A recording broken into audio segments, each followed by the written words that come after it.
Hi, my first grade friends. Happy asynchronous afternoon. We spent the day together, and some of the things we were learning about were adjectives.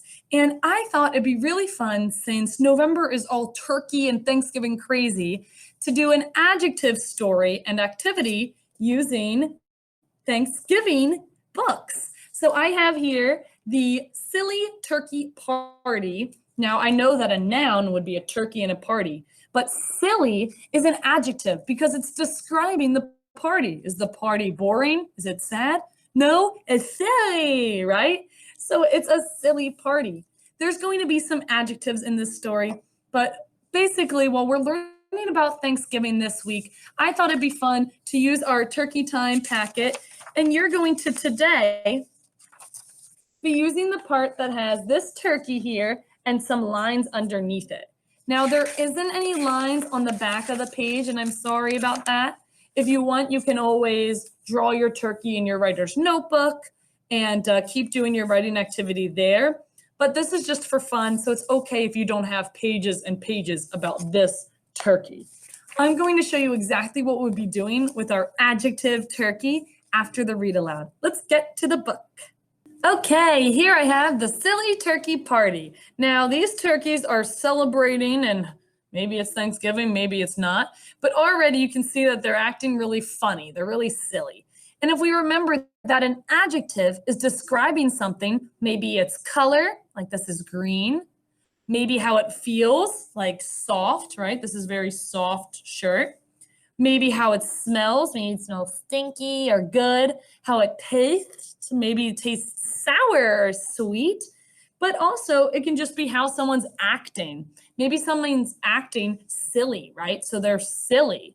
So that's an adjective right there. The Silly Turkey Party. Last Thanksgiving, Ollie, Cassie, and Wing were heroes. This year, they ruled the roost. Ooh, so it seems like last year they saved themselves from a fox and a wolf trying to hunt them down and eat them. Cassie slept like a princess in a queen-sized bed. Ollie had his feathers dyed and trimmed. Wing watched his favorite cartoons in high definition. And they all enjoyed bowling night with Farmer Joe and Farmer Kate. Life was good for Ollie, Cassie, and Wing. So here they are playing bowling. I don't know what farmer takes their turkeys bowling, or what farmer lets their turkey watch TV or sleep in a bed, but apparently they're doing it. So if you're thinking about adjectives, my friends, maybe we could say that life was good, right? It wasn't bad. It wasn't boring. Life was good. So they're telling you how their life is. And I'm curious. It says Ollie had his feathers dyed and trimmed. So he had a little haircut. And look, he has some different colors in his wings now. That's very interesting. So now that his wings have a little bit of red in them, oh, interesting. I'm wondering, what adjective would you use to describe that? It's not in the story here. They just told us he had it dyed. But the color, right? You heard me say red. He has red stripes. So now I know that he's not the same as the others, because if you look here, one of the turkeys has yellow. One of the turkeys has green. Has yellow or green. So they have different color feathers, and that's how you can tell them apart. Now, Thanksgiving had arrived again. Ollie, Cassie, and Wing were relaxing in their hot tub before going to Farmer Joe and Farmer Kate's house for a big holiday dinner. So here they are in the hot tub, right? So it's a hot tub. It's not cold. It's not freezing. It's hot. I just love the way the bubbles tickle my tail, Wing said. Gee, I hope my feathers don't get too limp, Cassie added. I want to look my best tonight. So they're in a hot bath before Thanksgiving. I hope something's not spooky going on here. Just then, Farmer Kate appeared. Farmer Joe is not feeling well, she announced. We won't be having Thanksgiving dinner at our home tonight. The three turkeys listened sadly. Please try to be quiet, Farmer Kate added as she turned to walk away. Farmer Joe will be going to bed early. He needs a lot of rest. Oh, what happened to Farmer Joe? As soon as she was out of sight, Ollie spoke up. What will we do now? He asked. I guess we're on our own for dinner, Cassie replied. Let's invite Pete the chicken, Wing declared. We'll have a quiet meal of rice and beans. Just the four of us. They raced over to the chicken coop where Pete lived. Now, look at this page. I spy an adjective. An adjective is describing something else. They raced over to the chicken coop where Pete lived. No, let's invite Pete the chicken. They're making it more specific there, but we'll have a quiet meal of rice and beans. So instead of some crazy party, they're having a quiet meal, right? So quiet is telling you how it sounds. Oh, it seems like we're talking about taste, smell, what it looks like, what it sounds like. Wow, we have all of our senses here. Will you come to our holiday dinner tonight? Cassie asked. Sure, Pete replied, but I thought you were going to Farmer Joe and Farmer Kate's house. Farmer Joe is sick, Wang explained. Please don't tell anyone about dinner, Ollie added. We need to be quiet so Farmer Joe gets plenty of sleep. Okay, Pete answered. Mum's the word. That just means he'll be very quiet. The three turkeys skipped home as the sun began to set. Wing swept the floor, Cassie set the table, and Ollie did the cooking. At 6 o'clock, all was ready, and at 6:01, the doorbell rang. He's a very punctual chicken, Ollie said. Oh, punctual! Ding, ding, ding, I spy an adjective. So being right on time means that you're punctual.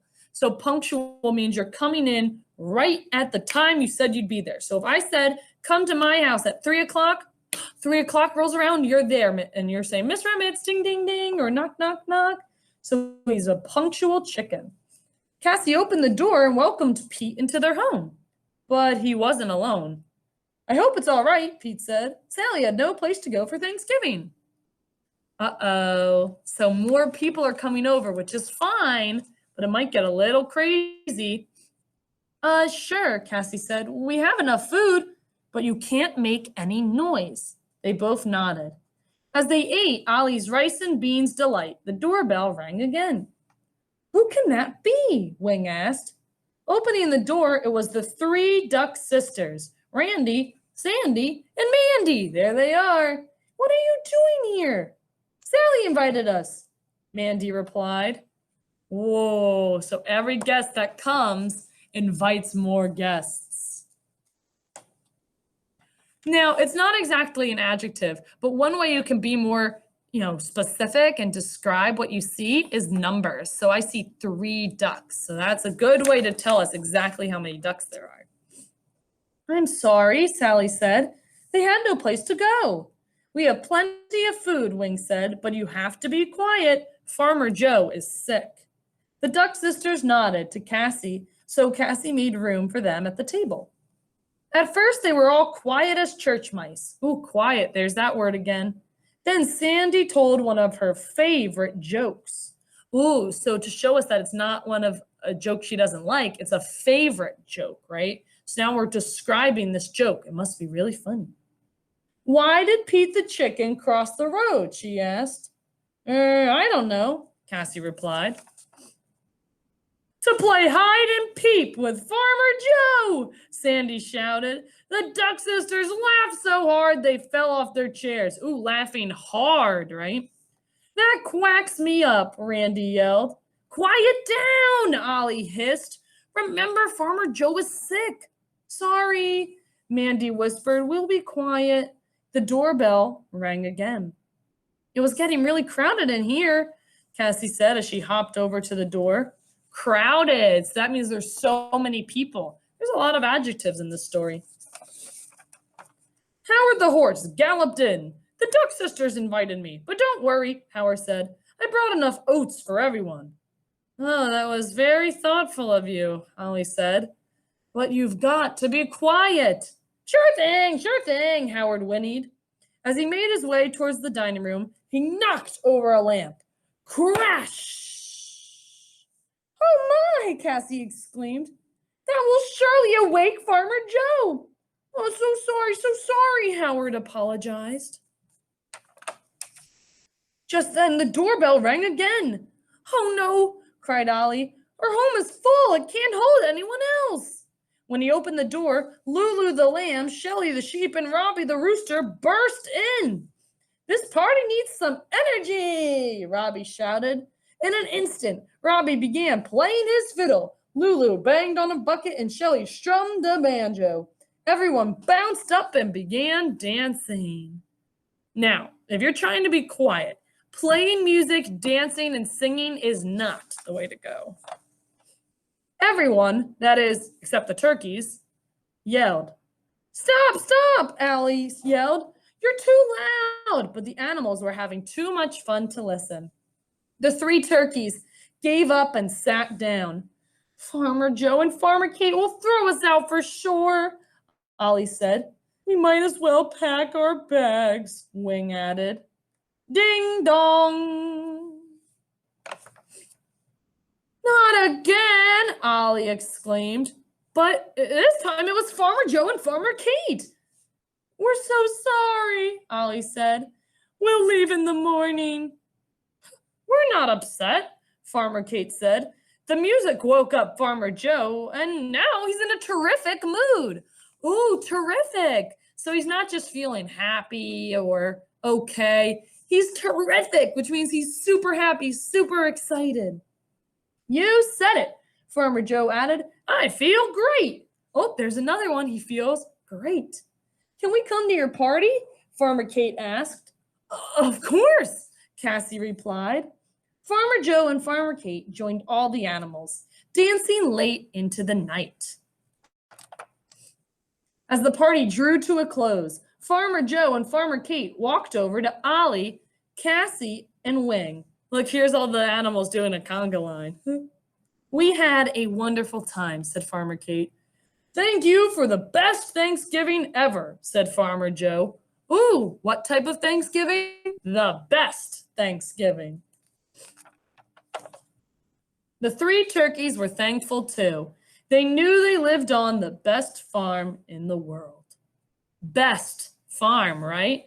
Thankful. They're thankful. It means that they're very happy and that they have good friends. So there you have it. That's the silly turkey party. It started as just the four of them eating dinner, and it turned into this huge party with animals singing and playing instruments, and it was so loud it woke up the farmer. Well, first graders, you're going to be doing a little turkey time yourself, but instead of hosting a party with some turkeys and farm animals, I want you to describe your turkey. So what you're going to do is take out your turkey time paper and flip to the one where it's the turkey and some lines, okay? Now, you can use a colored pencil, some marker, or I have crayons, and I want you to decorate your turkey as any way you like. So you could do some normal colors like brown, orange, red, and yellow. Or you could do crazy pictures like colors like green. Maybe you want him to have some green stripes on him. I want you to color your turkey any way you like. I'm going to fast forward through mine to show you what to do after you're done coloring.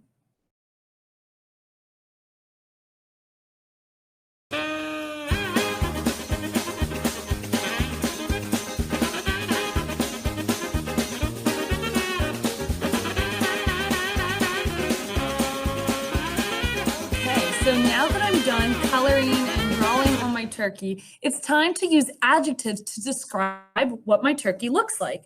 So one way that you can definitely start this is saying my turkey. And then you could say is this, or looks like this, or has this. So my turkey is, now I think she looks gorgeous. So that's a nice word, but she is pretty. My turkey is pretty and has brown hair. So I described what she is as a turkey. She's pretty. And I said what color hair she has. It's brown. Now I have a lot to do to describe my feathers. She has rainbow feathers. She has rainbow feathers. Now, I can't actually feel them, but maybe I would want to say that they're soft. She has soft feathers. And maybe, and furry orange feathers. Wow. My friends, I've already filled up so much, and I didn't even talk about my stars, my stripes. If you want to write more about your turkey, go ahead. I could even write about how I tried to give her shoes. You can write on the back here. You can ask maybe a parent to help draw you some lines to make it easier to write on. Or you can always grab your writer's notebook. I have mine here behind me. You can always grab your writer's notebook and try drawing your turkey again, or maybe just describing what your turkey looks like. It's really up to you, my friends. Well, first graders, I hope you enjoyed reading The Silly Turkey Party and seeing all the adjectives that we found. I know there were way more in this book, but I only had time to look at a few. I hope you enjoy decorating your turkey. If you want, give them a name. There's room up here. We all know that this is your turkey, so if you want, you can write their name or your name up here. But color it, make it look as silly or sweet, cool, scary as you want, and tell us about your turkey using your adjectives. Think of what it looks like, maybe what it feels like, and maybe what colors it has or what patterns it has. Let us know, and don't forget to send me a picture of your turkey. Well, my friends, I will see you tomorrow. Bye.